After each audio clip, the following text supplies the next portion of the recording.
Lideramos el camino de la opinión pública y buscamos que la cultura del debate alcance consensos y soluciones a los problemas de nuestro país.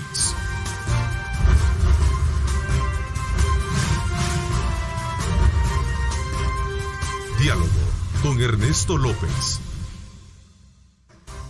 ¿Qué tal, amigos? ¿Cómo están? Un placer enorme saludarles a ustedes. Gracias por sintonizarnos a esta hora de la mañana. Como siempre, agradeciendo a Dios Todopoderoso por darnos ese privilegio de poder ingresar hasta la intimidad de sus hogares. Gracias por sintonizarnos a esta hora de la mañana a través de Megavisión Go, nuestra señal que usted puede compartir en cualquier lugar del mundo. También estamos a través de nuestras redes, @diálogo21. Estamos también en Facebook, búsquenos ahí también y de esa manera puede compartir nuestra señal con sus contactos. Así es que bienvenidos. Esta mañana de día miércoles 28 de agosto, a mitad de la semana, como siempre, agradecemos a Dios Todopoderoso por darnos esa oportunidad de poder ingresar hasta sus hogares. En el estudio me acompaña Juan Pablo Durán, presidente del Banco de Desarrollo de El Salvador, Bandesal, a quien quiero darle la más cordial bienvenida. Gracias por acompañarnos, Juan Pablo. Muchísimas gracias, Ernesto, por esta invitación y por la oportunidad de que hablemos con el pueblo salvadoreño. Así es, en esta oportunidad vamos a conversar sobre las estrategias que tiene el gobierno para poder dinamizar la economía y sobre todo el rol que debe desempeñar Bandesal en esta nueva era de gobierno y cómo una institución tan estratégica como es Bandesal va a jugar ese papel importante dentro del desarrollo y la economía de nuestro país. Así es que serán temas muy importantes que vamos a tener. Escríbanos @diálogo21, @Neto López Radio. Son las dos cuentas en Twitter disponibles para que ustedes puedan participar. Bueno, a ver, cuéntanos cómo Juan Pablo, de tu experiencia, vienes del sector privado, te has desempeñado gerenciando también un importante banco cooperativo en el pasado y esto ha permitido, desde luego, conocer muy bien sobre la base en la que se encuentran sectores que son determinantes para el desarrollo de la economía. Sin duda, la economía es uno de los temas estratégicos que el presidente Bukele sin duda va a transformar y va a dinamizar en el país. Cuando vas a gestionar la economía desde tu posición de gobierno, lo importante es entender cómo funciona la economía. Yo creo que en este programa vamos a intentar hablarlo de la manera más simple y más sencilla para que la población lo entienda. Más que como un economista, hablar en el lenguaje más simple que la gente pueda entender. El Estado juega un papel clave para poder dinamizar la economía. ¿A partir de qué? De las estrategias que utilice para que ésta fluya de forma positiva y vaya generando un dinamismo que acreciente el Producto Interno Bruto a partir del incremento de los productos y servicios que genera el país. Para eso hay que darle competitividad. Y la competitividad es una batalla que se libra a nivel mundial por parte de todos los gobiernos, a cual más atrevido, a cual más osado, para lograr ponerle las mejores condiciones a los motores que generan la economía y que dinamizan la economía. ¿Quiénes son estos motores o estos vehículos? El sector empresarial. Sí. Eso es acá y en todas partes del mundo.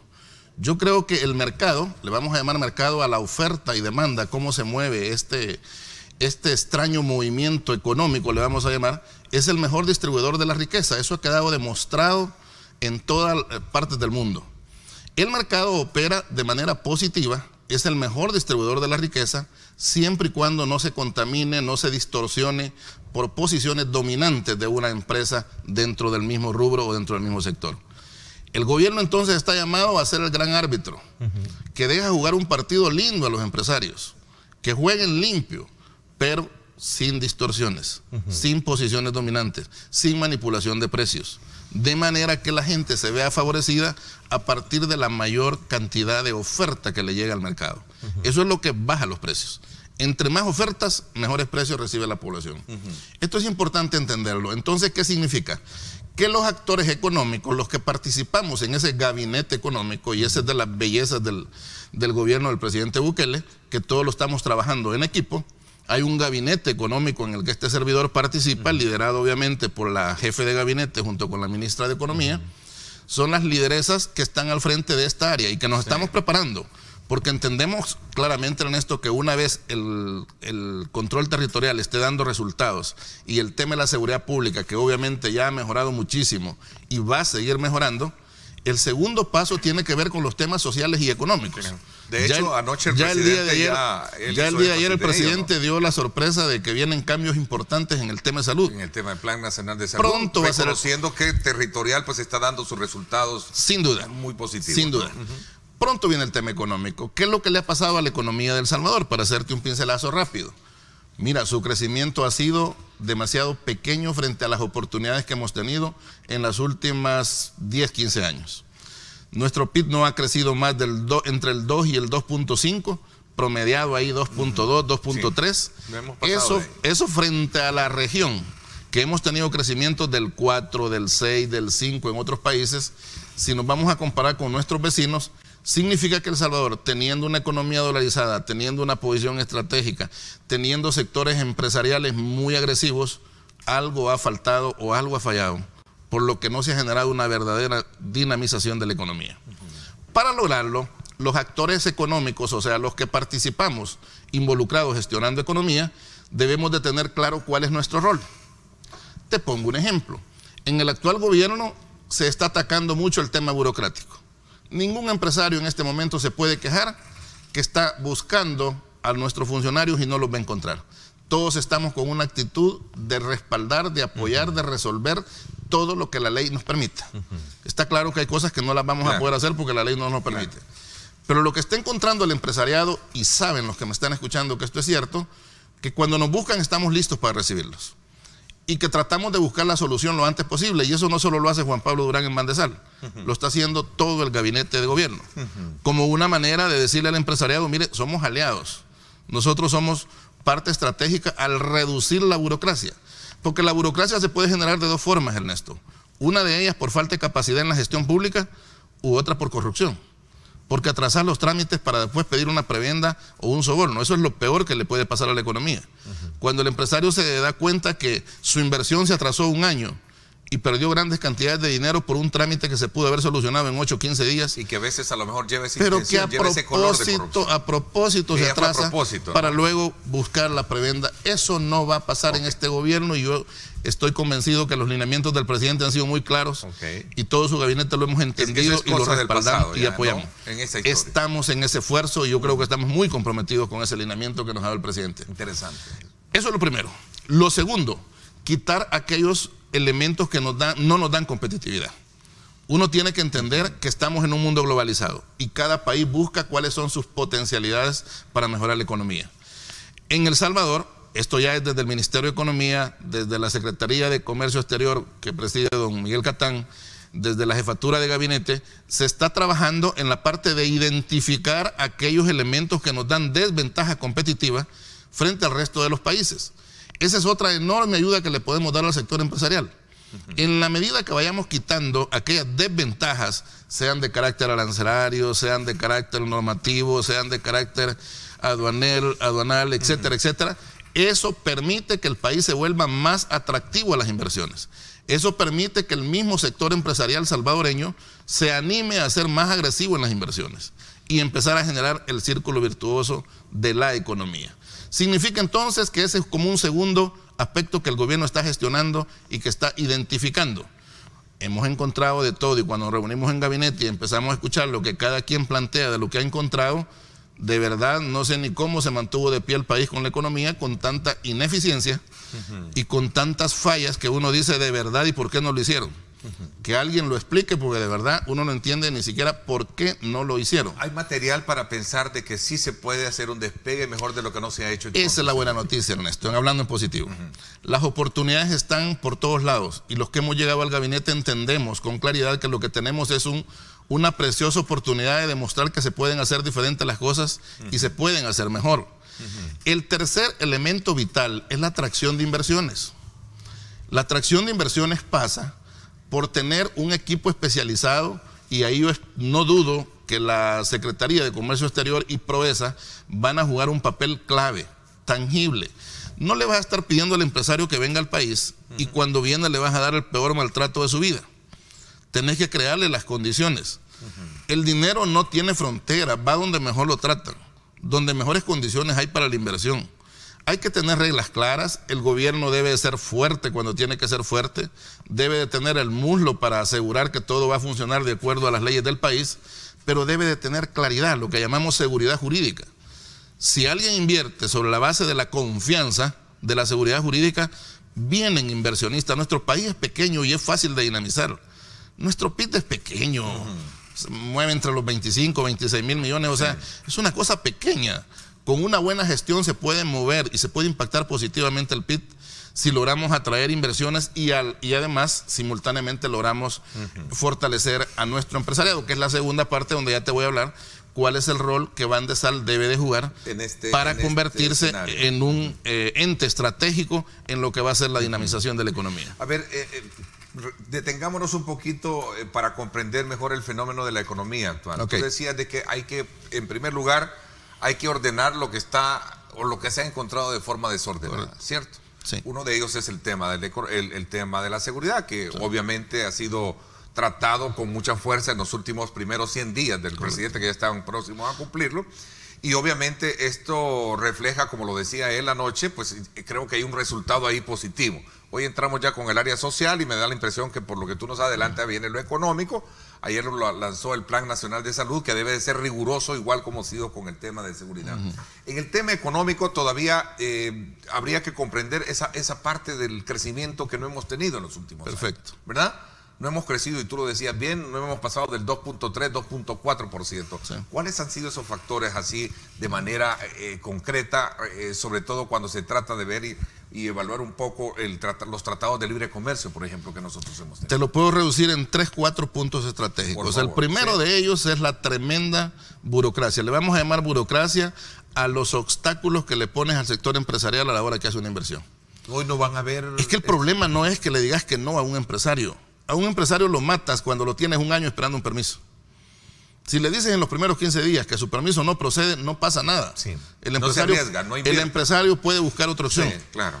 Pero si lo dejas esperando un año y ya está dependiendo de un crédito, etcétera, etcétera, créeme que podés hasta llevarlo a la quiebra. Eso le ha hecho un daño enorme.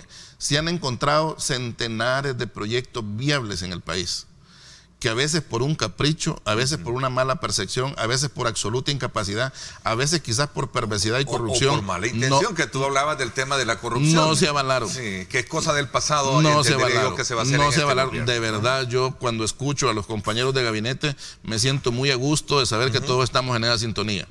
Número 2, no se puede pedirle a los empresarios internacionales que vengan a invertir al país, si por un lado solo se escuchan noticias negativas del país, y por el otro lado, sus condiciones de competitividad no son las mejores, ni su seguridad jurídica son las mejores.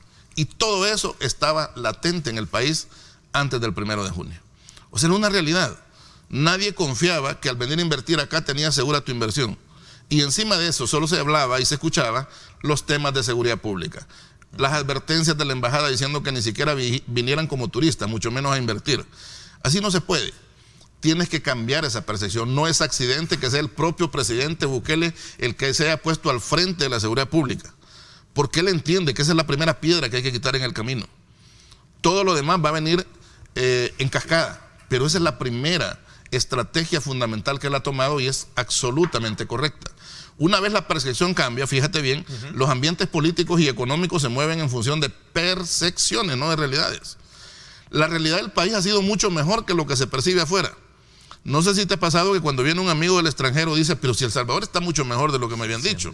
Me habían metido miedo de venir. Claro. Yo venía con cierta incertidumbre, pero eso está lindo. La gente acaba de pasar a mí con un amigo. ¿Te das cuenta? ¿Por qué? Porque solo hemos permitido que salga del país lo negativo. No ha habido ni siquiera cabeza. Las acciones también que hemos hecho a veces también son negativas. No ha habido ni cabeza para sacar lo positivo. Es que hay muchas cosas positivas que no se han dado a conocer. Muy interesante ese punto. Entonces, si no cambia la percepción, es difícil. Y si además le sumas que el equipo que pones a gestionar inversiones ni son empresarios, ni entienden de economía, ni saben cómo hacer la gestión, perdóname, le das el jaque mate a las posibilidades de atraer inversiones importantes. ¿Es importante que el gobierno establezca puentes de entendimiento y diálogo con el sector privado? Debe ser una relación armoniosa. Así como la del árbitro con los jugadores, solo le saca la tarjeta amarilla y la roja cuando de veras hicieron una jugada ilegal. Pero de otra manera los deja jugar. Y el árbitro es su aliado, es el garante de que el otro no te vaya a quebrar los pies. es el garante de que el otro no mete un gol outside. Pues así funciona la economía, tan simple como eso. O sea, el Estado y el gobierno solo debe de poner orden en el momento que el mercado se está distorsionando. Pero debe de entender un presidente, y si tú ves en los países más desarrollados, Ernesto, a un presidente se le carga la responsabilidad de si está bien o está mal la economía. ¿Por qué? Si el gobierno no es empresario, ni genera riqueza per se. Porque la gente entiende en los países más desarrollados que un gobierno tiene la obligación de tener una relación armoniosa con el sector empresarial, de crear las condiciones políticas y jurídicas para que la economía sea fuerte. Y cuando la economía sea fuerte, esa irrigue a toda la sociedad y se vea favorecida. Hay algo que me llama muchísimo la atención de este nuevo gobierno, y es precisamente la incorporación de quizás de todo el conglomerado de gobierno dentro de su gabinete. Tú decías de que Bandesal ahora está dentro del gabinete económico. Aquí viene la parte importante. Creo que anteriormente no estaba, eran círculos bastante, digamos, como cerrados. No sé si me equivoco o estoy pecando. Japón era un archipiélago pequeño a la par de las islas que existieron antes de la llegada del presidente Bukele. O sea, todo el mundo tomaba su institución como un coto de casa. Eran hasta las antipatías personales terminaban afectando a los sectores empresariales. Si tú eras un funcionario que no te va bien conmigo y tú estabas apoyando algo, yo te lo estorbaba. Y esa era la lógica con la que operaron nuestros últimos gobiernos, tristemente.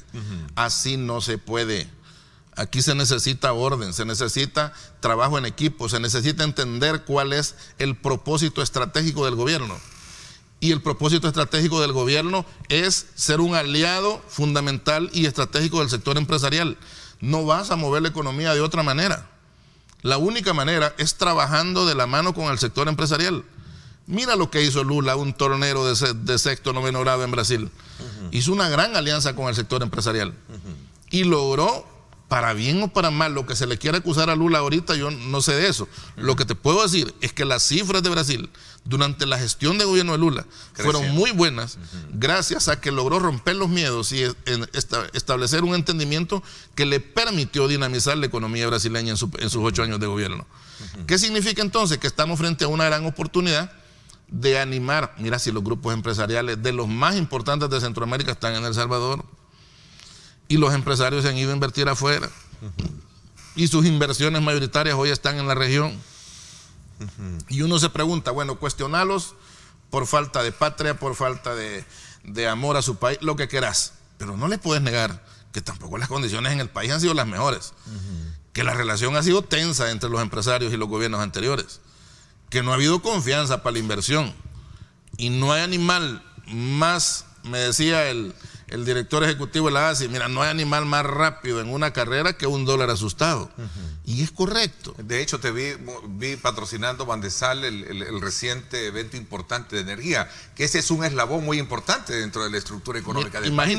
Sin energía imagínate el bien económico y medioambiental que vamos a hacer ahí. Claro, claro. O sea, yo tengo un compromiso con ese sector. Ya vamos a hablar de Bandesal, qué papel juega en esto, pero en el tema económico es fundamental. Entonces, en el tema económico lo fundamental es que la economía es un tablero de 100 teclas y solo 10 son correctas.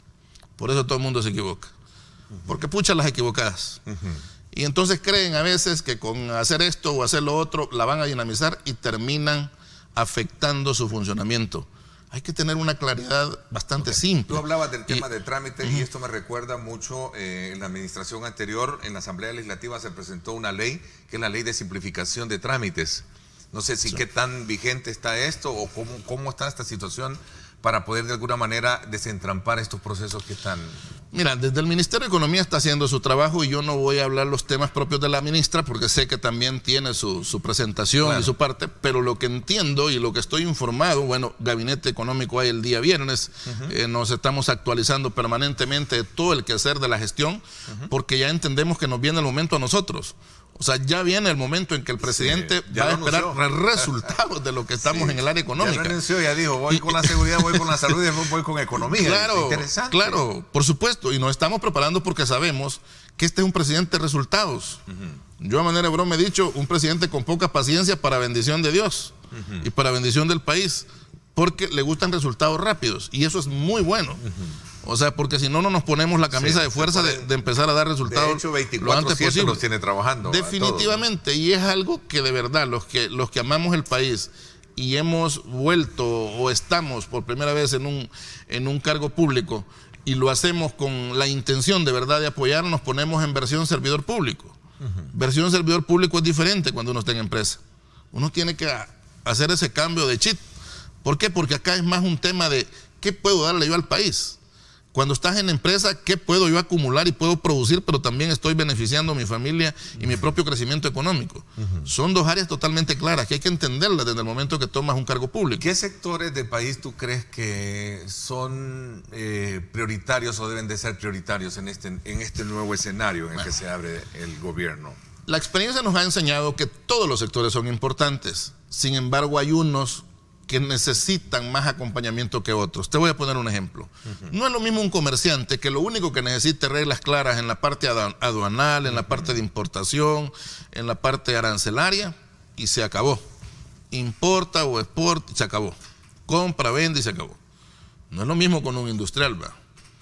Un industrial se juega realmente un riesgo bien elevado.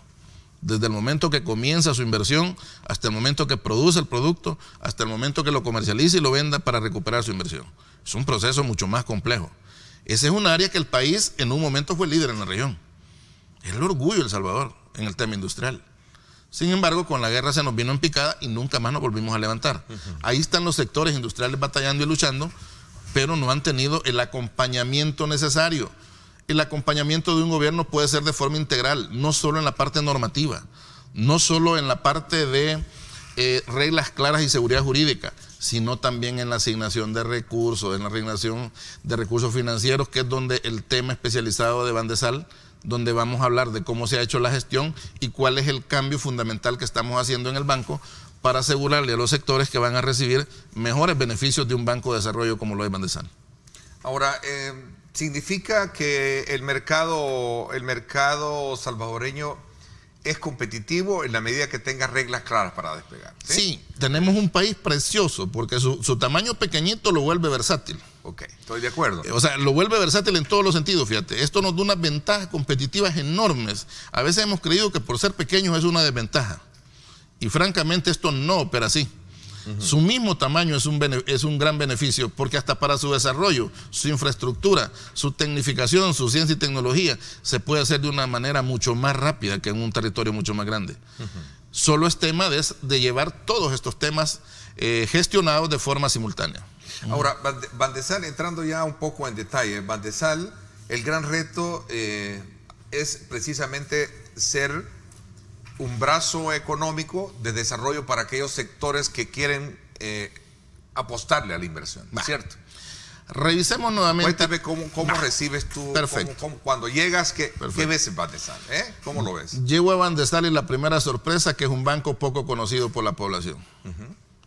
Y hasta por los sectores productivos. Sigue siendo, hay un término en la jerga económica de segundo piso, ¿no? Que agarra dinero y coloca la banca. Es híbrido. Tiene un brazo de segundo piso y un brazo de primer piso. Interesante, ese punto. Cuéntame un poco. Un banco muy completo. Bandesal, fíjate bien, es el Banco de Desarrollo de El Salvador. Son entidades de carácter nacional que existen en todas partes del mundo y que se encargan de estar potenciando la economía del país de diferentes formas. Trataré de hacerlo lo más simple posible para que la población entienda cuál es el verdadero rol de Bandesal. Número 1, captar fondos en las mejores condiciones posibles. Tasa, plazo, si es posible periodos de gracia, etc. Esa es la primera labor que debe de hacer Bandesal. ¿La hacía? Pues no la hacía. Y si lo hizo de una forma muy limitada. Tan así que no había una área especializada en gestión de fondeo. Si no hay un área especializada en gestión de fondeo, es difícil que el banco alcance las cantidades de fondeo que necesita para de verdad impactar el tema económico. Número 2, canalizar esos recursos de forma, en segundo piso se le llama cuando trasladas el dinero a otras entidades financieras para que los coloquen en sectores productivos. Bandesal no capta dinero para consumo ni para ninguna otra línea que no sea directamente para potenciar micro, pequeña y mediana empresa de forma prioritaria, pero también puede apoyar a la gran empresa cuando hay proyectos de gran impacto social. Significa entonces de que son 63 instituciones que ahorita atendemos, fíjate bien. Pero los fondos Bandesal, una vez ingresan ahí, nadie más habla de Bandesal. haya habido un error de gestión. Un error de gestión, porque la banca coloca esa plata, pero ya la coloca el Banco X. Pero es con dinero captado. Pero es con dinero captado por Bandesal. Ese es un tema divertido. Ahí ni siquiera hubo el liderazgo en el banco para decir, no señor, este dinero Bandesal, y usted me va a decir. Gracias a una línea de Bandesal, nosotros le estamos dando. Me le va a decir al cliente que ese dinero Bandesal. Es de las condiciones que hay que arreglar en el banco. Porque si no, por eso es que el banco se vuelve desconocido, porque está presente, pero no hay nadie que lo visibilice. Ese es un tema muy claro. Número 3. Bandesal debe, fíjate bien, potenciar al sector empresarial en lo que es asesoría técnica, entrenamiento y desarrollo empresarial. ¿Qué encontramos al llegar? Encontramos un centro de formación empresarial. Y yo dije, siendo un poco quizás demasiado sincero, miren, yo no quiero fábricas de diploma, de verdad no la quiero. A mí no me interesa que me digan que han capacitado 25,000. O competir con INSAFOR. Sí, no me interesa. ¿Por qué? Porque si después les pregunto cuántos de esos son empresarios y cuántos son exitosos y qué tamaño son sus empresas, no me van a poder responder. Y si no me pueden responder eso, entonces están botando el dinero. Mejor vamos a crear un centro de entrenamiento y desarrollo empresarial. Y voy a aprovechar para hacer un llamado público.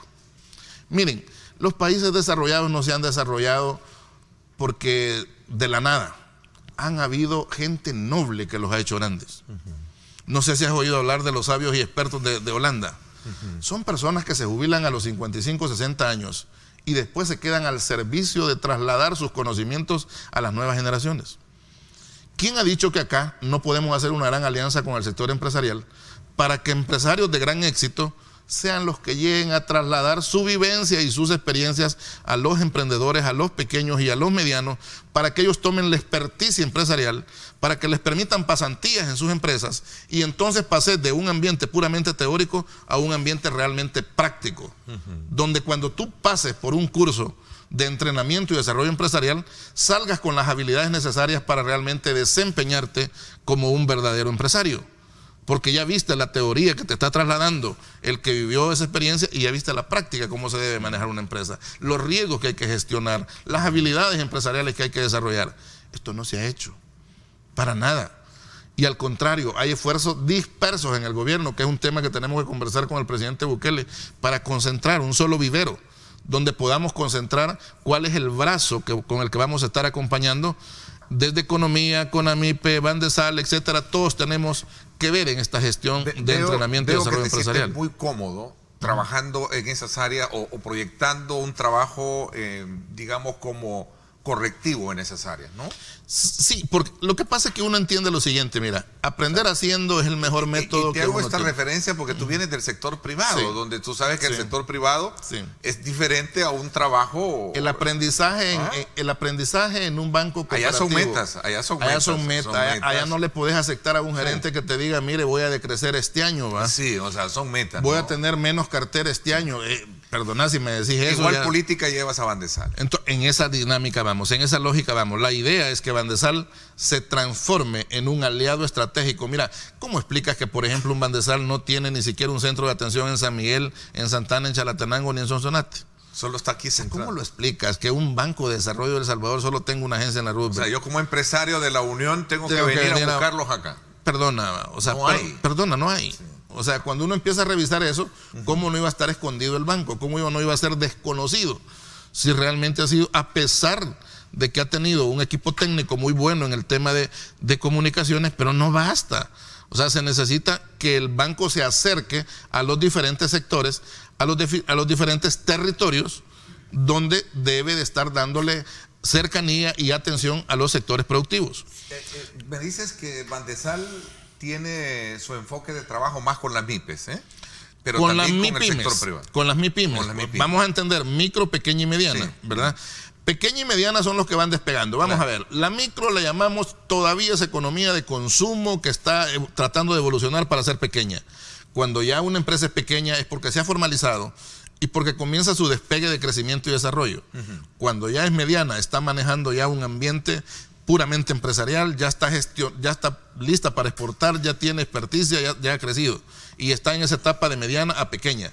Esa debe ser como la lógica en la que debe operar la economía. ¿Qué tengo que hacer yo como micro, como mediano o pequeño empresario para poder contar con esa mano o ese brazo de respaldo crediticio, por ejemplo, Okay. de Bandesal. Voy a hacer una pausa y regreso para que sigamos ampliando un poco esa área de trabajo que conlleva precisamente esta nueva proyección de Bandesal, ahora que tú estás al frente con toda esa experiencia que has logrado capitalizar en el pasado en el sector privado y ahora al frente de Bandesal. Juan Pablo, voy a hacer la pausa y regreso contigo. 6:59 minutos. Gracias por sintonizarnos y tenemos información de tráfico para usted. Este es el informe del tráfico desde El Megadrón. Gracias a Seguros del Pacífico. Seguros del Pacífico te ofrece full cover y cero deducible en tu seguro de vehículo. Para más información llama al 2283-0800 o contacte a su asesor de seguros.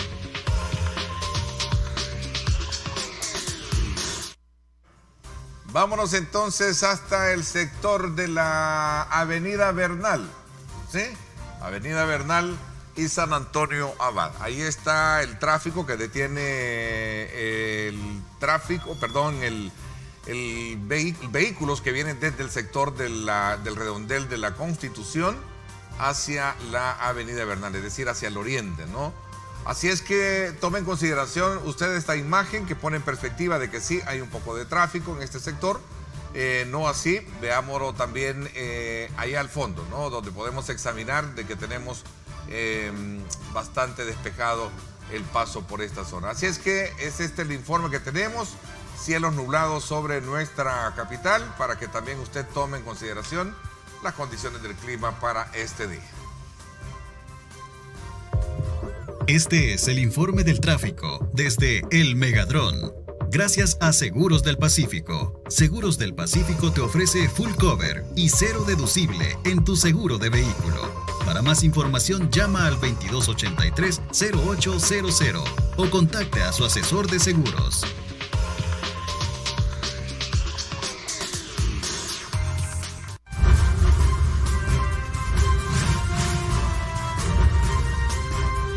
Diálogo con Ernesto López.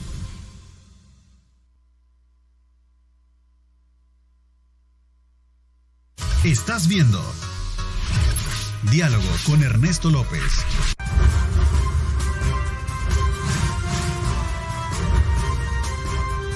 Diálogo con Ernesto López. Nuevamente, gracias por estar con nosotros. Continuamos conversando con el presidente de Bandesal, Juan Pablo Durán. Y entramos un poquito más después de hacer un reconocimiento, un diagnóstico de la situación económica del país y sobre cómo el gobierno está de alguna manera procurando redireccionar, digamos, la forma de la economía. Bandesal juega un papel muy importante en esto y hemos hablado de 3 aspectos elementales que tienen como misión: captar fondos con intereses muy favorables para sectores por los cuales trabaja, apostarle muchísimo a las MIPYMES, ¿verdad? Y por supuesto también trabajar de la mano con la apuesta con otros sectores. A ver, si yo soy un pequeño micro empresario, ¿cómo puedo lograr beneficios de Bandesal? Bandesal opera con 3 fondos diferentes. Esto es bueno que la población lo sepa. Primero, los fondos propios del banco. Tiene un buen patrimonio, esa es la gran buena noticia. Las oportunidades de crecimiento que tiene el banco son enormes. Tiene un patrimonio cercano a los 238 millones. Significa entonces que si sus activos totales ahorita apenas rozan los 550, podemos crecer, Ernesto, para tu información, más de 1.000 millones en el quinquenio sin ningún problema patrimonial. O sea, el banco puede crecer perfectamente sin ningún problema.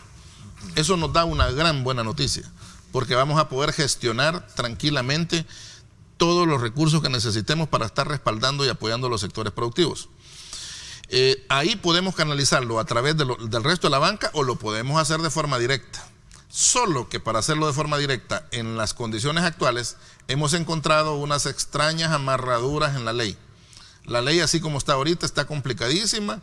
A los señores diputados les adelanto que vamos a llegar muy pronto a la Asamblea, una vez el presidente Bukele le dé luz verde, para llegar a gestionar cambios importantes que van a volver a Bandesal mucho más amigable con los sectores productivos. Son reformas de ley para mejorar. Sí, principalmente ese artículo 45, de verdad no sé por qué lo incorporaron en la ley, donde pone como 3 amarraduras una tras otra que nos vuelve casi demasiados exquisitos y complicados a la hora de gestionar. Por suerte se creó un fondo autónomo. Este es el segundo fondo que te voy a hablar. A ver, pero lo que pasa es que entrarías a competir con la banca privada y entendería que esa es una de las reglas del juego que no está bien. No entramos a competir con la deuda, con la banca privada. Cuando sales a buscar fondos, ¿no? No, fíjate que no. ¿Por qué? Porque yo lo estoy haciendo a través de entidades diferentes. Te pongo un ejemplo. Mis aliados estratégicos es el Banco Interamericano de Desarrollo, el Banco Mundial, el mismo BCE, el KfW.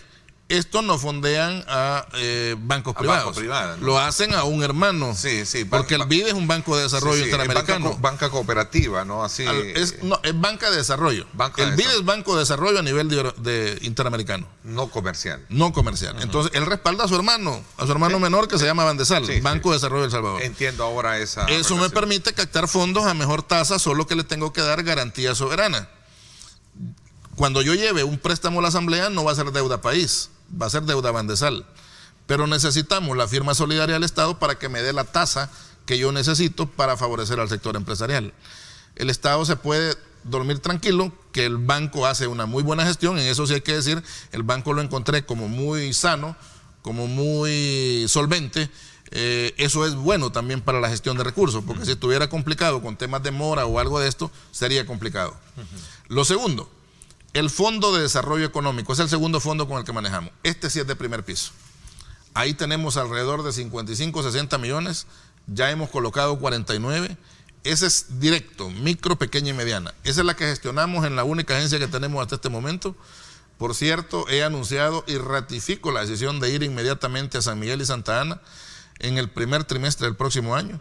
Y luego avanzaremos posiblemente Sonsonate, Usulután y Chalatenango para tener cierta cobertura territorial de parte del banco. Y decir, aquí estamos. Aquí estamos, correcto. Para atenderte una mano. Correcto. Significa entonces que ahí sí ya estamos canalizando recursos para micro, pequeña y mediana empresa de forma directa. Ahí hacemos una gestión de forma directa. ¿A quién respaldamos ahí? Normalmente al empresario que estuvo muy cerca que le aprobaran su crédito en la banca privada, pero que por alguna exquisitez o por alguna normativa o política interna de la banca privada no le dieron el financiamiento. Si tú andas llevando, por ejemplo, un plan de negocio muy bueno, un proyecto muy bueno, y resulta que te lo terminan denegando por una condición que perfectamente puede ser subsanada, vas a Bandesal y esa es tu última opción. No competimos con la banca, atendemos a aquellos sectores que la banca por alguna razón no pudo atender. Nosotros somos complementarios en el impulso al empresariado, porque en ese brazo de primer piso no nos interesa ir a competir con la banca, al contrario.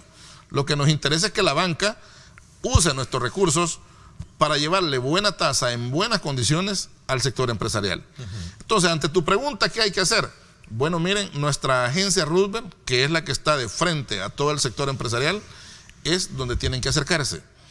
Hasta 2.8 millones es el monto máximo que podemos otorgar ahí. Hay diversidad de líneas. Por ejemplo, hace poco y a petición del gabinete turístico, del que también formo parte, creamos una línea especial para impulsar el turismo en el país. Hemos asignado los primeros 10 millones para todos aquellos que se involucren en proyectos que van a impulsar el turismo en El Salvador. Por supuesto que estamos listos para incrementar ese monto, pero eso ya está en la marcha. A una tasa del 6,5 al 7,5 con un año de gracia, a 15 años plazo, para compra de activo o para capital de trabajo. O sea, le estamos dando herramientas bastante fabulosas a los empresarios para que puedan entrar en esta dinámica que tiene, en esta gran visión que tiene el presidente Bukele de volver a El Salvador un símbolo del surf en el mundo. Atractivo en el área. Y además de todo el resto de potencialidades turísticas que tenemos. Entonces, nuestro sitio emblemático para gestionar crédito directo a los micro, pequeños y medianos empresarios se encuentra en Avenida Roosevelt, que es nuestra agencia donde estamos atendiendo de forma directa. Claro está, de que seguimos normas. Ok, no buscan competir con el sector de la banca privada. No es eso. Sí. Somos la última opción para el empresario que anda llevando un proyecto creíble, bien pensado, con experticia en él, pero que por alguna razón dentro de toda la política que tiene un banco privado decidió no dártelo. Y hasta te dice, mire, lo lamento, su proyecto es muy bueno, pero fíjese que por este tema no se lo podemos dar. Los proyectos turísticos poco lo financian, el caso de la banca privada. Hay sectores que como que la banca privada les ha puesto un sello y no los quiere apoyar. O sea, Bandesal debe representar ese rostro social que no tiene la banca privada. Totalmente, por eso el banco acepta. El banco acepta como primer piso mayores riesgos, menores retornos. Por eso debe tener una normativa especializada. Porque este no es un banco privado, este no es una SADCB, no es un banco para ganar plata para el Estado, es un banco para apoyar y respaldar toda expresión empresarial que se va a enrolar en la economía y al final va a impactar positivamente. ¿Dónde está el beneficio país?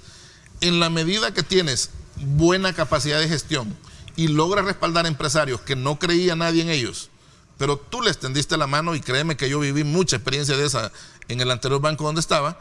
Y mira, después se convierten en gente de verdad exitosa. Y cuando se hacen exitosos, incrementan productividad, incrementan número de empleo, incrementan tributos al Estado. Entonces, se trata de que Bandesal les represente la última oportunidad que tengan para poder despegar con sus empresas, que de otra forma simplemente no lo podrían lograr. Y el último aspecto, que sí no te lo puedo dejar de mencionar, es el Fondo Salvadoreño de Garantía. Mira, esto es una belleza. ¿Qué consiste? Vamos a ver. Fondo Salvadoreño de Garantía. Y por favor, sí, esto pongan la atención porque esto va a ser una maravilla. El Fondo Salvadoreño de Garantía nació para respaldar parcialmente la garantía de un crédito determinado. Si tú eres empresario, necesitas $100,000, pero solo tienes tu casita para poner en garantía que vale 50, viene Bandesal y te pone los otros 50,000. En garantía, es una fianza que da Bandesal. Para eso sirve el Fondo Salvadoreño de Garantía. Pero, lamentablemente, lo gestionaron enano, chiquito, pequeño, $8 millones, que con el correr de los años se ha convertido en 13 millones. Hoy tenemos capacidad de gestionar $113 millones en garantías. ¿Qué estamos haciendo en esta administración? Gestionando los primeros $100 millones. Hemos hablado con el presidente Bukele que en su periodo deberíamos de inyectarle a ese fondo $300 millones. Para que tengas claro, eso se puede multiplicar por 8.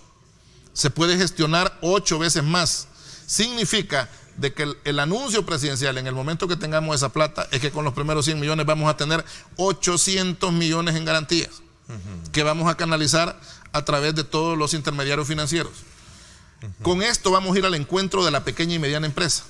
Aquellos empresarios que no pueden fortalecer su empresa porque les hace falta garantía, Bandesal vendrá y les podrá proporcionar la mitad de la garantía, hasta el 50%. Este va a ser el brazo de mayor alcance de Bandesal, porque estás hablando de 800 millones. Si la misma cantidad tienen que poner los empresarios, porque vamos a ir compartiendo los riesgos, estás hablando que en los primeros 2 años del presidente Bukele le podríamos inyectar 1.600 millones desde las MIPYMES a la economía. Y si mantenemos el ritmo y lo hacemos bien, podríamos terminar el quinquenio con 2.800 millones en garantías, que se podrían, con 2.400, perdón, que se podrían convertir en 4.800 millones inyectados a la economía en una gestión bien hecha desde Bandesal, con ese Fondo Salvadoreño de Garantía que lo vamos a dinamizar, lo vamos a acrecentar y lo vamos a poner a disposición de todo el mundo, porque cuando te di el nombre, a vos te pareció desconocido. Claro.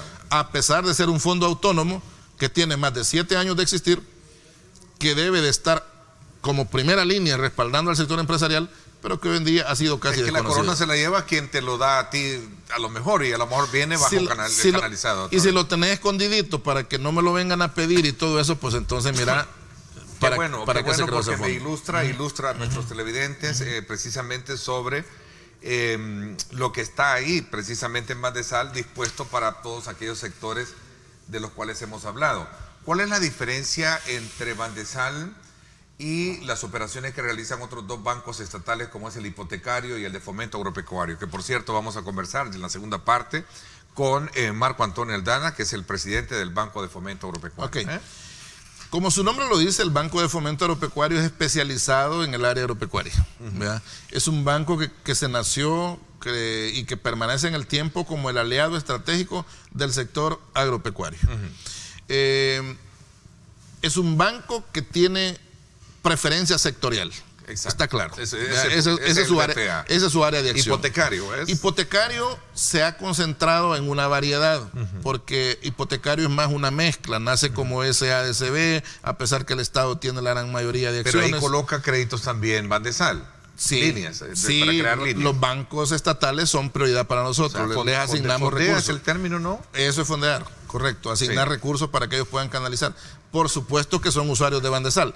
Entonces, estás encontrando la diferencia fundamental, que Bandesal es como el que asigna recursos a una enorme cantidad. Desde el banco más grande que te puedas imaginar en este país, usa fondos Bandesal, hasta entidades pequeñas no reguladas como algunas cooperativas y cajas de crédito, que también están usando fondos Bandesal. Todos con el único propósito de que vayan a colocar en sectores productivos. La única razón que me daban es que me decían, bueno, con la caja de crédito X estamos llegando al sector tal. No, miren, tampoco es así. O sea, acerquémonos nosotros de forma directa para atender todo ese segmento que esté en Oriente o que esté en Occidente o que esté en el norte del país.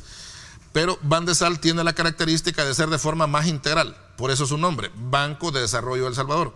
Porque está con cobertura nacional en todos los sectores productivos. No es uno, sino todos. Nosotros estamos, claro que nos enamora la energía renovable, por ejemplo, la que hablábamos del Coremba, porque sabemos que en la medida que vamos cambiando la matriz energética, no solo estás apoyando un sector empresarial, sino que le estás dando una gran bendición social al país. Recapitulando, en un mediano, corto plazo para Bandesal, ¿cuál es la prioridad? Para recapitular un poco. Ok, perfecto. En el primer semestre queremos reformar la ley para volvernos más amigables y más atractivos al sector empresarial. El sector empresarial ve a Bandesal con esperanza, pero ha sentido la frustración que cuando ha llegado ha encontrado demasiados obstáculos. Hay que quitar esos obstáculos.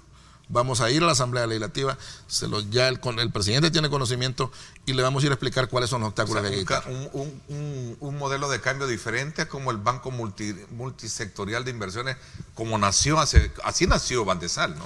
Como sí, el BMI, el BMI que solo captaba fondos y se los trasladaba al sector privado. Se transforma. No, es que estamos de acuerdo en que sea híbrido. Lo que hay que quitar son las amarras que ahorita tiene y que son diversas en la ley ahorita. Son diversas. Es una reforma bastante sustancial de 75, 80 artículos que vamos a llevar a reformar. Número 2, desarrollar la experticia en la gestión de recursos en buenas condiciones. ¿Para qué? Para que esto se traslade. No tiene sentido que nosotros captemos al 6 y algo, si vamos a intermediar, y luego este va a intermediar con el empresario y le va a llegar a una tasa igual que un banco comercial. No tiene ningún sentido. Perdés la naturaleza y la razón de ser. Número 3, hacerlo en los tamaños correctos. Yo de verdad no quiero estar yendo a la Asamblea por 20 millones, ni por 30, ni por 50, porque eso es simbólico para las necesidades del país. Yo quiero ir por 100, 200, 300 millones que ya de alguna manera me sirven para respaldar de forma sustancial y significativa la actividad económica del país. Y número 3, vamos a acompañar con un verdadero centro de entrenamiento y desarrollo empresarial. Ahí sí vamos a canalizar una significativa cantidad de recursos para asegurar y garantizar que no solo les vamos a dar dinero a las MIPYMES, queremos acompañarlas y asesorarlas para asegurar su éxito. Juan Pablo, el tiempo se me fue. Quiero agradecerte el que me hayas permitido tenerte por primera vez ya en esta nueva faceta al frente del Banco de Desarrollo, Bandesal, ¿verdad?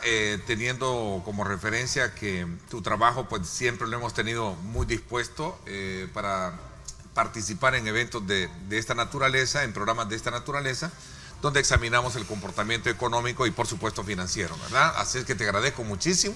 No, muchísimas gracias. Y te deseo muchos éxitos, ¿no? Muchas bendiciones en tu trabajo al frente de Bandesal. Muchísimas gracias, bendiciones al pueblo salvadoreño. Gracias, Ernesto. Gracias, y más adelante examinamos ese trimestre, ¿no? En el cual vamos a ver el trabajo también de expansión y de posicionamiento que tendrá Bandesal. Nos vamos a la pausa. Gracias por estar con nosotros participando todos. Aquí reconocen muchos. Mira, a propósito de Bandesal, realmente hoy conocemos un poquito más de la esencia de lo que tiene Bandesal. La banca nacional, sea cual sea, se quiebra a cualquier empresario, dice, con la garantía prendarias. Así es que esperamos que ustedes cambien ese modelo, ¿no?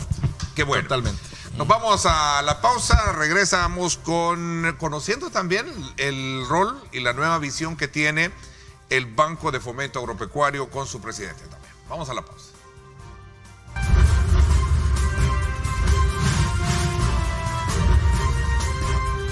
Diálogo con Ernesto López. Estás viendo Diálogo con Ernesto López.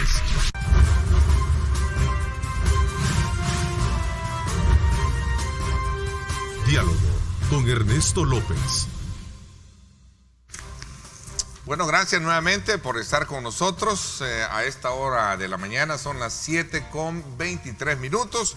A usted que nos acompaña, gracias por estar enviando sus comentarios, sus preguntas a través de @diálogo21 y @netolopezradio. Son las dos cuentas en Twitter disponibles para que participen. A propósito, los invito para que no se pierdan hoy a las 6 de la tarde sintonizar en directo con Ernesto López Radio, nuestro acostumbrado debate político semanal. Estarán con nosotros Romeo Auerbach, estará Marvin Aguilar y Carlos Araujo. Por supuesto, la ausencia de Julio Valdivieso este día en el panel acostumbrado de día miércoles. No se pierda el debate político semanal hoy en directo con Ernesto López Radio. Bueno, y quiero darle la más cordial bienvenida en esta segunda parte del programa al presidente del Banco de Fomento Agropecuario, Marco Antonio Aldana. Bienvenido, gracias por acompañarnos. Gracias, Ernesto, es un placer estar con ustedes en este día especial, pueblo salvadoreño, un gusto saludarlo. Y quisiera aprovechar, Ernesto, para brindar un fraterno saludo a los agrónomos de Salvador, que este es su día, especialmente a los que trabajan con el Banco de Fomento Agropecuario. Tenemos 148 agrónomos en nuestra planilla, y en especial un saludo al ingeniero José Bonilla, León Bonilla, muy conocido, que ha sido nominado el agrónomo del año por la Sociedad de Agrónomos de El Salvador, SAENA, para el 2019. Es un agrónomo que ha liderado mucho el tema de agricultura orgánica en el país. Qué bueno reconocer y ponderar esa profesión y sobre todo por el rol que juegan, ¿verdad? Al final, sin ellos, pues nuestra agricultura, nuestra comida, pues estaría... No comería frijolitos. Sí, no comeríamos tan bien, ¿eh? Así es que desde ya, pues un saludo y me uno a esa felicitación para todos aquellos agrónomos de nuestro país. Bueno, cuéntenos un poco cuál es el papel que está jugando el Banco de Fomento Agropecuario y sobre todo en esta nueva visión de gobierno, ¿no? Y qué es el elemento cónclave que va a permitirle de alguna manera abrirse más para trabajar en pro de quienes de alguna manera tienen sus líneas de crédito, ¿eh? Gracias, Ernesto. Fíjate que antes de entrar un poco en el tema de lo que es el BFA, qué es lo que está haciendo y qué es lo que quiere hacer, creo que es importante retomar rápidamente un poco cuál es nuestro compromiso, cuál es el sector con el que tenemos el compromiso de trabajar. Yo creo que es importante que la mayoría del pueblo lo conozca, ya que los agricultores lo vivimos, porque también me dedico un poco a la agricultura. Es un sector que ha estado bastante abandonado, y a eso le ha provocado un retroceso económico bastante crítico, como lo podríamos puntualizar diciendo de que en 1990 PIB agropecuario representaba el 26% del PIB nacional, y ahora ha llegado a un 5.6% en el 2016. ¿Qué te dice eso? Que ese sector se ha ido comprimiendo en su actividad económica en las últimas décadas. ¿Las razones? Bueno, eso es lo que vamos a tocar rápidamente. Tú sabes de que nosotros hemos sido una agricultura dedicada a la producción de productos primarios sin mayor transformación, como el café, la caña de azúcar, el algodón en el pasado. Pero estos sectores han ido desapareciendo. Por ejemplo, el algodón desapareció. Ahora el café está en una crisis bastante fuerte, que ya lo sabemos todo, y podemos verlo en números, como te digo, dentro del PIB agropecuario. En los 90, el café representaba el 26% del PIB agropecuario, y ahora solo el 5%. O sea, eso nos denota que el aporte del sector café se ha decrecido grandemente. Y usted aquí ha tenido muchos en entrevistas que nos cuentan a qué se debe, cuestión de mercado, cuestión de plagas, enfermedades, cuestión de tecnología, etcétera. Bueno, tenemos a nuestro buen amigo Alfredo Menalagos, que conoce profundamente el tema. Que lleva en su ADN el tema del café y nos explica la situación, ¿no? Así es. Tengo también amigos que son cafetaleros y sé de la situación que están enfrentando. Exacto. ¿no? Bueno, luego tenemos el otro rubro que es el azúcar. Los productores de caña de azúcar también. La caña de azúcar ha tenido una etapa cíclica igual que el café, pero quizás un poquito más bonancible en los últimos años, pero estos últimos 4 o 5 años ha entrado en una etapa de depresión de precios internacionales, que eso ha provocado que también el sector cañero comience a sentir una baja en su área de producción. Esto a nivel de PIB técnicamente se ha mantenido un poco. ¿Por qué? Porque subió en la época de mediados de los 2000, estaba bueno los precios internacionales del azúcar, entonces los cañeros estaban bien, creció las áreas de azúcar, pero ahora los precios internacionales han decaído y ha comenzado a haber una contracción. Entonces, como puedes ver, los principales rubros están en una situación difícil, principalmente. Y eso ha golpeado y ha mermeado fuertemente el PIB, ¿no? Del área de la producción agrícola, ¿no? De lo que hablábamos. Exacto, por eso de te digo. De 26 a 5. De 26 a 5. Exacto. O sea, Entonces, es fuerte la caída. Es fuerte la caída, definitivamente. Yo creo que muchas veces no se conversa esa parte, ¿no? Sí. Se habla que estamos en crisis, pero no la medimos. Pero es importante saber cómo está presionando el zapato, ¿no? Exacto. Y eso nos lleva a que tenemos que ser más proactivos e innovadores en la forma de enfrentar esta situación. Ya vamos a hablar cómo vamos a atacar esa situación. Cómo va a actuar el BFA en eso. Exacto.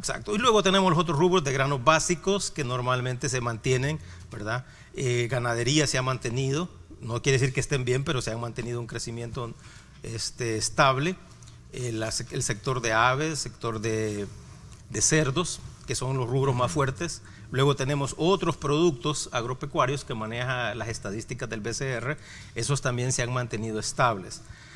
Ahora, ¿cuál es la otra parte que me gusta a mí siempre mencionar para poder describir cuál es el sector? Es hablar sobre la población. Hablamos del sector rural, pero ¿de qué estamos hablando ahí? ¿Verdad? Estamos hablando de 2.1 millones de personas, de acuerdo al Censo Agropecuario 2007-2008, que es el último que tenemos. De estos 2.1 millones, 395.000 se reportan como productores agropecuarios. Este volumen de 395.000 está compuesto por un 88% de hombres y un 12% de mujeres. Es decir, que hay empresas, áreas agrícolas dirigidas por mujeres. Pero un punto interesante que a mí me gusta resaltar, porque es parte también de la visión y estrategia del BFA para ver cómo aportamos, es el tema de que la población, los productores, se nos están envejeciendo. Y un 70% de los hombres son mayores de 30 años y un 89% de las mujeres en la agricultura son mayores de 30 años y el promedio de edad anda por 49 años, ¿verdad? Entonces eso nos está diciendo de que hacia el futuro vamos a ir teniendo menos agricultores. Interesante, bueno. Exacto, eso es un reto que hay que tener. Mire, detengámonos un poco ahí para comprender mejor ese fenómeno que cualquiera puede invisibilizarlo, ¿verdad? Sin tomarlo en cuenta que es un indicador importante a la hora de crecer, de ver los modelos de crecimiento que puede tener las estrategias del país. La vez anterior, y no voy a, por cuestiones de respeto, no menciono los nombres, pero me decían, miren, fíjate que mis hijos ellos son cafetaleros, pero mis hijos ya no les gusta la finca. Exacto. Y ahí está y entiendo que por ahí va ese indicador, ¿no? Ese es el indicador. Es decir, ellos terminan su edad productiva y ¿quién hereda eso? ¿En qué se va a convertir esa finca? Interesante. ¿Una lotificación? ¿O en qué hacer con eso? Exacto. Y ese es uno de los retos que el BFA se está planteando y como vamos a platicar más adelante. Y algo interesante también, no sé si la población salvadoreña está conocedora de que nuestra población se está urbanizando. En 1950, el 65% de la población era rural. En 2007 ya era el 37%, casi la mitad. Y las proyecciones que hay son de que en el 2030 será un 23% de la población rural. ¿Qué quiere decir? Si sumas estos dos indicadores, viene la gran pregunta. ¿Quién se va a dedicar a la agricultura en El Salvador? Sí, son grandes.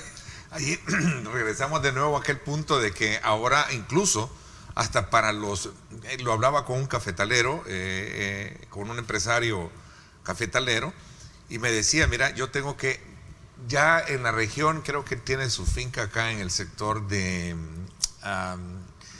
creo Tepecoyo, creo, ese sector de ahí. Y me decía, yo tengo que mandar a traer, yo tengo que traer los cortadores desde Aguachapán, desde el sector de Tacuba para acá. Exacto. Y tengo que darles muchos beneficios para poderlos motivar a que vengan. Esa es una de las realidades, es decir, la mano de obra. Estoy hablando ahora de mano de obra, ya no estamos hablando de productores. Estás hablando de otro problema serio en el sector agropecuario, que es la disponibilidad de mano de obra. Estamos hablando de diversificar. Pero que va en concordancia con ese problema también de los dueños, los productores, propietarios, ¿no? Definitivamente, y eso nos lleva a un tema que quizás podemos tocar, que son los retos que tiene la agricultura para sobrellevar esta situación. Interesante, buen punto, ¿no? Bueno, algo quizás que es bueno también, que quiero resaltar cuando trato de describir cuál es nuestro nicho de compromiso, que es el sector rural. Es cierto que la actividad agropecuaria es la principal, pero en las zonas rurales obviamente se desarrollan todas las otras actividades económicas, comercio, servicios, producción, ¿verdad? Tenemos artesanías, tenemos carpinterías, tenemos, bueno, sastres, etcétera, en las zonas rurales, y ese también es compromiso del BFA, atender todas esas actividades económicas que se desarrollan en la zona rural. Quizás el nicho de mercado del BFA es este sector rural que te acabo de describir, de 2.1 millones de personas, donde 395.000 se declaran productores agrícolas, pero también el resto, ¿qué hacen? El resto son otras actividades. Entonces el BFA tiene que tener un enfoque integral del desarrollo rural, no solamente la parte agropecuaria. Pero te acabo de describir que el sector agropecuario, que es el mayor, se encuentra en una situación difícil. ¿Cuáles son esos retos que tiene? Entonces, digamos, para poder reactivar la producción agropecuaria frente a una población que está envejeciendo y una disponibilidad de mano de obra limitada, tenemos otros retos. Está el climático. Ahora con el cambio climático, eso nos fuerza a reestructurar lo que es las áreas productivas. Hay zonas cafetaleras que dentro de unos 25 años ya no van a ser cafetaleras por el cambio climático, como un ejemplo. Tenemos la intensidad de las sequías y las inundaciones que son cada vez más fuertes. Tenemos una dificultad fuerte en el sector agropecuario, que es que solo el 3.58% del área dedicada a la agricultura tiene acceso a riego. O sea, no tenemos ese recurso riego para decir vamos a sobrellevar las sequías con riego. No está tan a la mano. No está tan a la mano, es algo bastante fuerte que hay que trabajar. Y otro reto importante es el acceso a la asistencia técnica. Nosotros, el CENTA, que era el responsable, en los últimos años ha sido manejado de una forma un poco efectiva, digámoslo así, y la asistencia técnica se ha disminuido grandemente.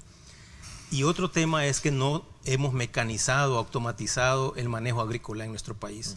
Y eso nos impacta bastante con la falta de mano de obra. Claro. La tecnología agrícola no ha avanzado como debería. ¿No?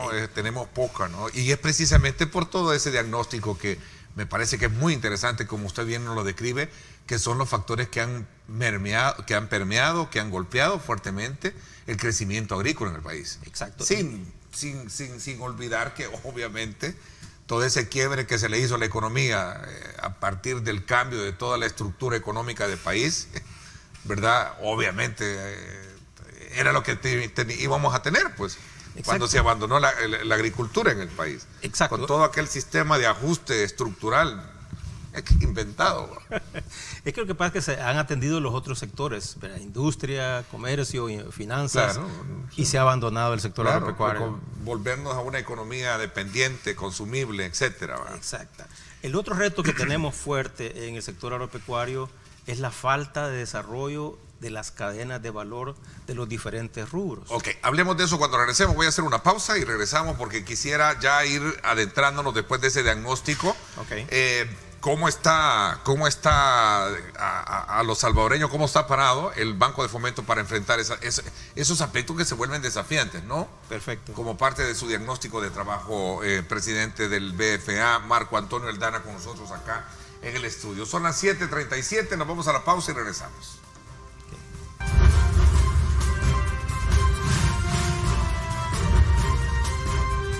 Diálogo con Ernesto López. Estás viendo Diálogo con Ernesto López.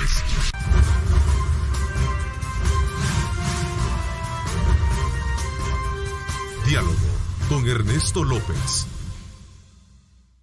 Bueno, gracias nuevamente por estar con nosotros. A ver, hablando de los retos del Banco de Fomento Agropecuario y sobre todo su apuesta por el desarrollo rural, usted me decía que también hay otro componente importante y nos quedamos en eso, presidente. Ok. Sí, hay otro componente que hay que tomar en cuenta para entender qué pasa en el sector agropecuario y es el débil desarrollo de las cadenas de valor. ¿Qué se entiende por eso? Solo te pongo un ejemplo. El café y la caña están bien desarrollados. ¿Qué quiere decir? Conocemos quienes producen, quienes transportan, quienes procesan y cómo se exporta, cómo se comercializa. Igual la caña de azúcar.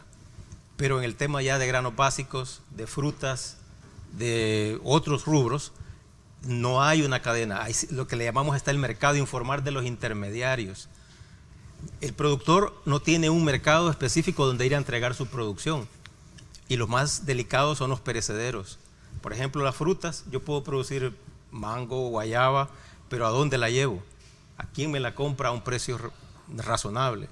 Entonces, todo ese tema de almacenamiento, procesamiento, comercialización, no está bien desarrollado en las otras cadenas.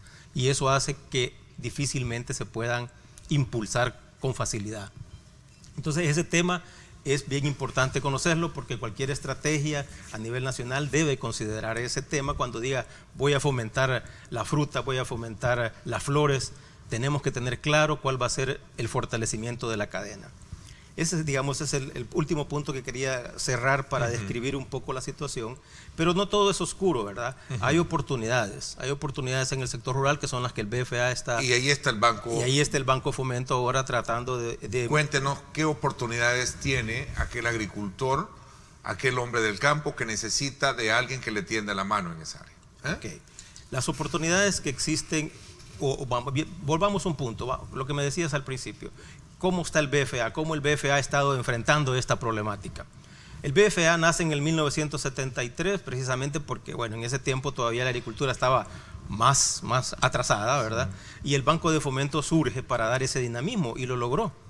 En ese tiempo estaba de moda el tema de la revolución verde, el uso de semillas mejoradas, fertilizantes, pesticidas, que ahora es cuestionable, pero ese era el momento.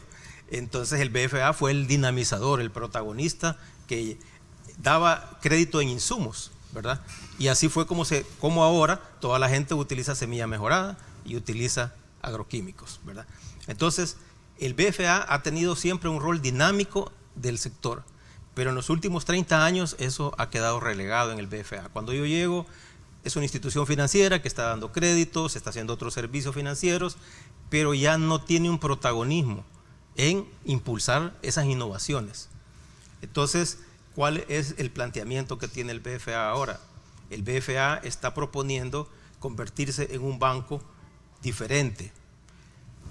Afortunadamente, pasado 10 años fuera del país trabajando a nivel internacional, he podido visitar otros bancos de desarrollo rural y he podido ver que un banco de desarrollo rural realmente es un consorcio financiero, no solo es una institución crediticia.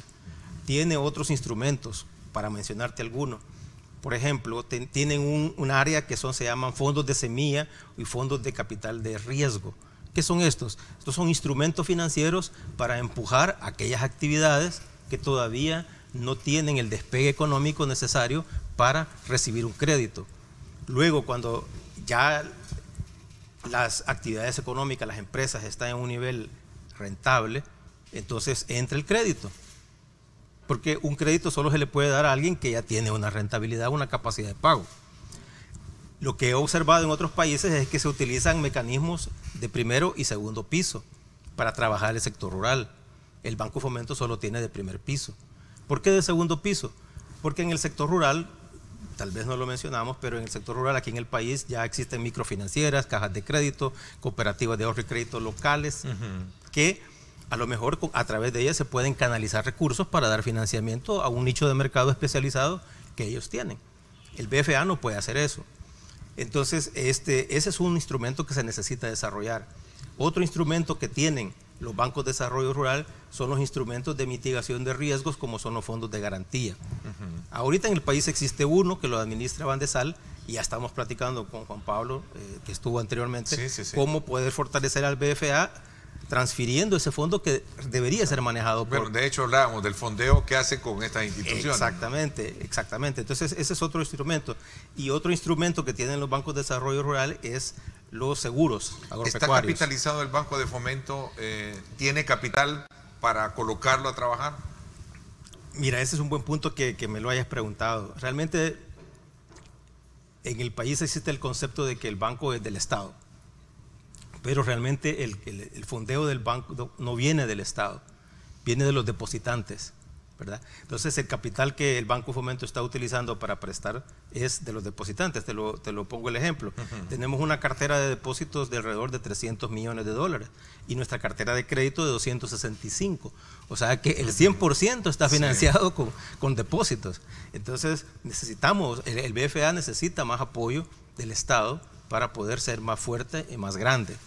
Entonces, volviendo a las estructuras que debería tener el BFA, hay otra área que también están en los bancos de desarrollo rural, que son las áreas de servicios no financieros, que es la asistencia técnica y el apoyo a la comercialización. Entonces, cuando uno ve eso allá afuera y ve cómo se dinamiza el sector rural con una institución de este tipo, ese es el planteamiento que ha traído al BFA, ¿verdad? O sea, vamos a reestructurar el banco y vamos a ir incorporando gradualmente todos estos instrumentos para poder verdaderamente dinamizar el sector y atacar estos problemas que son varios, como te los estuve listando, en el sector rural. ¿Tenemos nosotros la oportunidad de poder contar con el banco sin tener que pasar la camándula de requisitos que pide la banca privada para un proyecto de desarrollo rural? Buena pregunta. Fíjate que el BFA, eso es una cosa que encontré hoy en el BFA. Yo trabajé en el BFA, te comentaba, fuera de cámaras. Fue mi primer empleo allá por 1982.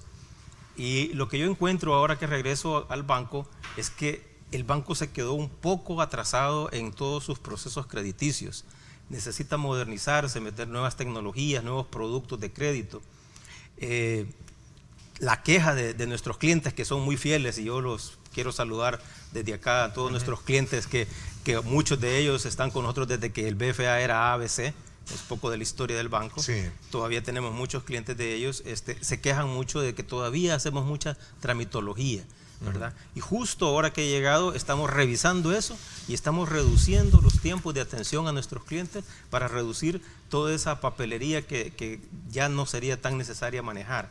Entonces, precisamente porque queremos ser un banco que sea más ágil y que atienda con personalidad a nuestros clientes. Ok, voy a hacer la pausa. Cuando regresemos, ¿cuáles son las prioridades? ¿Cuáles son los propuestas o proyectos de mediano y corto plazo que podemos tener del Banco de Fomento Agropecuario? Perfecto, gracias. Vamos a la pausa, gracias por estar con nosotros. Saludos muy cordiales a quienes están enviando sus comentarios. Qué bueno, me encanta, háganlo, por favor. Usted utilice nuestras redes para comunicarse, poder interactuar, alimentarnos con sus comentarios. Así es que nos vamos a la pausa y seguimos con más.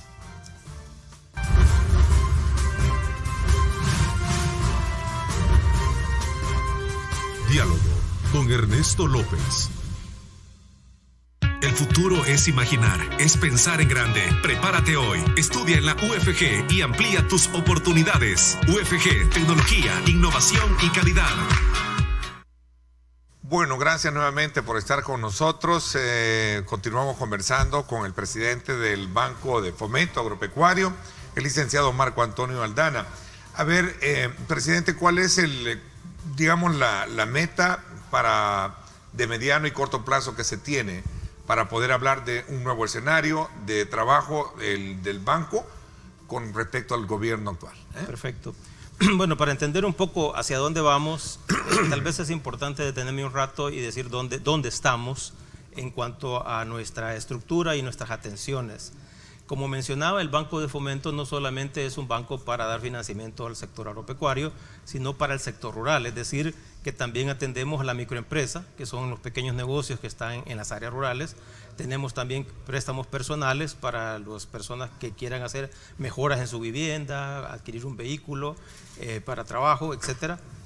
Tenemos también pequeña empresa. O sea, hay una línea de crédito comercial personal, ¿no? Personal, comercial, tenemos todo eso, y en el agropecuario tenemos todas las líneas de créditos para todas las actividades. Un proyecto, por ejemplo, yo quiero apostarle al tema de un cultivo, un amigo lo está haciendo, la moringa, por ejemplo. Oh, correcto, la moringa. ¿Se puede financiar eso? Definitivamente, el Banco de Fomento está diseñado para atender cualquier actividad agropecuaria, ¿verdad? Lo que hay que hacer es adaptar los plazos, los montos, de acuerdo a la dinámica de la actividad. Porque tenemos actividades agropecuarias que son de corto ciclo, como los granos básicos. Tenemos cultivos permanentes, que su producción se desarrolla en el mediano y largo plazo. Tenemos actividades pecuarias, donde tenemos ganado lechero, aves, cerdos, abejas, etcétera. Cada una tiene su dinámica económica y así se diseñan las líneas de crédito. ¿Qué más podemos decir de dónde estamos ahorita? Bueno, el Banco de Fomento tiene 32 sucursales, tenemos una cobertura nacional, más de 1000 empleados, o sea, tenemos una capacidad instalada fuerte. ¿Cuántas sucursales tienen? 32 sucursales, estamos en todo el país, ya tenemos 46 años de experiencia de estar en el sector, nos conoce el sector y lo conocemos. Tenemos 51,000 clientes de crédito y 165,000 clientes de depósitos, que son los que te decía que nos arman este capital que nos permite dar financiamiento. Ahora, sí, perdón. Bueno, ahora, ¿hacia dónde vamos? Pues la idea era, como te decía, primero, agilizar todos los procesos para que nuestros clientes se sientan que están bien atendidos. Segundo, el compromiso es aumentar esa clientela, aumentar esos depósitos con toda la capacidad instalada que tenemos. La capacidad instalada que tenemos nos permite crecer mucho más duplicar o triplicar nuestra cartera. La única limitante que tenemos es nuestro patrimonio, que es limitado, y aquí es donde tenemos que negociar con el Estado para ver cómo fortalecerlo y poder crecer con más agilidad. También podemos crecer a través de los depósitos, pero vamos a tener un techo en esa línea. Nosotros podemos creer que la agricultura va a potencializarse con este nuevo escenario de gobierno, porque lo conversábamos al inicio, sabemos que venimos decreciendo y ahí están las cifras que usted planteaba en cuanto al PIB, de tener hace cuántos años, 26, y caer en picada casi el 5%, ¿no? Exacto. Bueno, tú sabes que ¿vamos a crecer? ¿Podemos crecer con la economía? Definitivamente. ¿Agrícola? Este es un trabajo interinstitucional. No es un trabajo del BFA, es un trabajo... También está el banco dentro del gabinete económico. Estamos dentro del gabinete económico. Antes creo que no estaba, ¿no? No conozco definitivamente cómo era anteriormente, la estructura anterior. Pero hoy sí están activos. Ahora sí estamos dentro. Y son tres principales bancos que tiene el gobierno: agrícola, el banco hipotecario, ustedes y el Bandesal. Y Bandesal, ¿no? Son los tres bancos del Estado que tenemos que sentarnos también y ver cómo podemos potencializar nuestras especialidades. Porque como ves, el banco hipotecario también tiene agropecuario, Bandesal también tiene agropecuario, y eso ya empezamos a hacer conversaciones cómo especializarnos cada quien en su área. Tenemos un poquito más de 2 meses de estar en el gobierno. Se está trabajando a nivel de Ministerio de Agricultura. Tú has visto, el ministro se encuentra muy activo, visitando a todos los sectores, proponiendo ya un nuevo plan estratégico para el Ministerio de Agricultura. Lo que está haciendo el Banco de Fomento es preparándose para ese cambio, y como te mencionaba, lo que traigo al Banco de Fomento es una propuesta de reestructuración de ley, porque vamos a transformarlo. El Banco de Fomento tiene una pequeña debilidad institucional en el sentido de que, a a pesar de ser un banco que lo supervisa la superintendencia, también es una institución del gobierno que lo supervisa la Corte de Cuentas. Entonces eso, ningún banco del sistema tiene esa doble supervisión. Sí. ¿Eso qué pasa? Eso nos hace un banco un poco más lento y más pesado para reaccionar, sí, para operar, para innovar, sí, y por lo tanto lo primero que tenemos por toda la que exigencia o requisito que tiene que pasar para hacer un proyecto, tiene que contar con el aval del otro, sí, de la ley la CAP, que ya has oído platicar un poco de, sí, ello, que es una cosa bien pesada para las instituciones. Entonces a nosotros como banco eso nos ha hecho lentos, ¿verdad? Entonces esa es la primera propuesta que tengo, reformar la ley del banco para poder incorporar todos los instrumentos que les mencioné, ¿verdad? Capitales de riesgo, doble piso, sistemas de financiamiento de doble piso, primero y segundo piso, sistemas de garantías, seguros. Para hacer eso necesito transformar la ley del banco.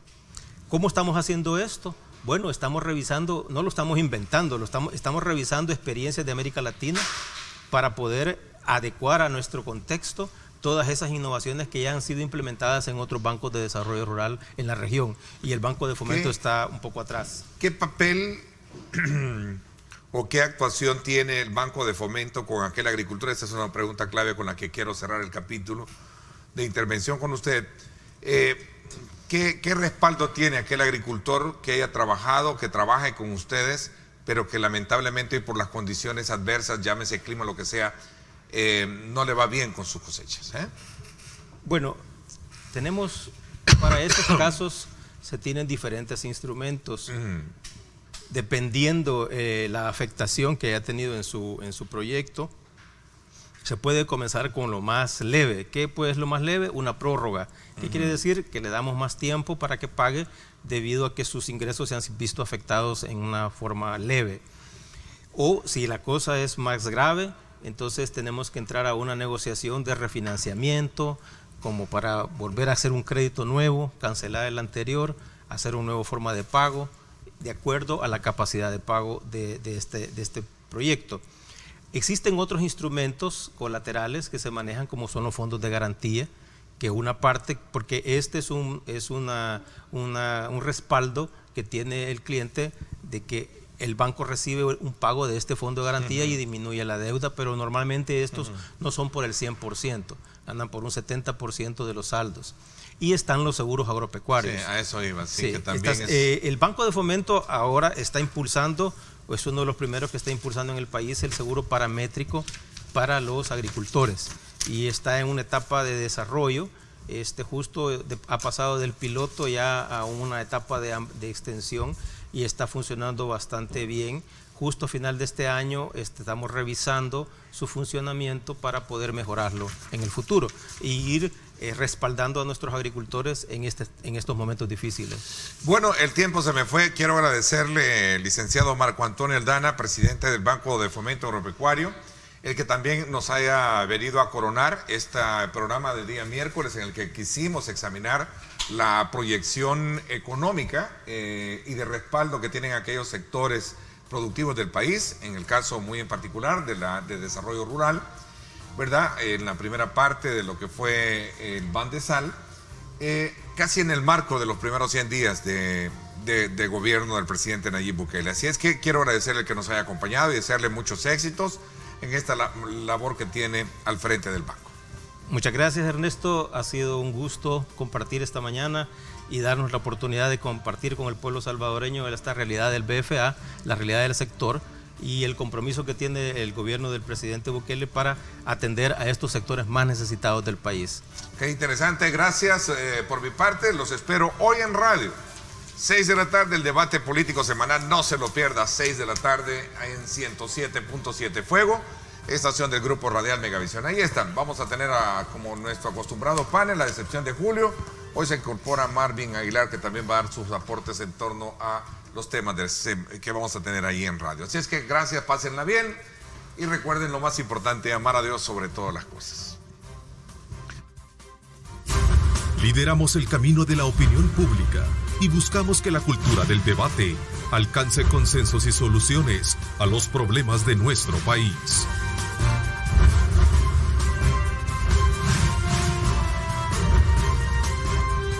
Diálogo con Ernesto López.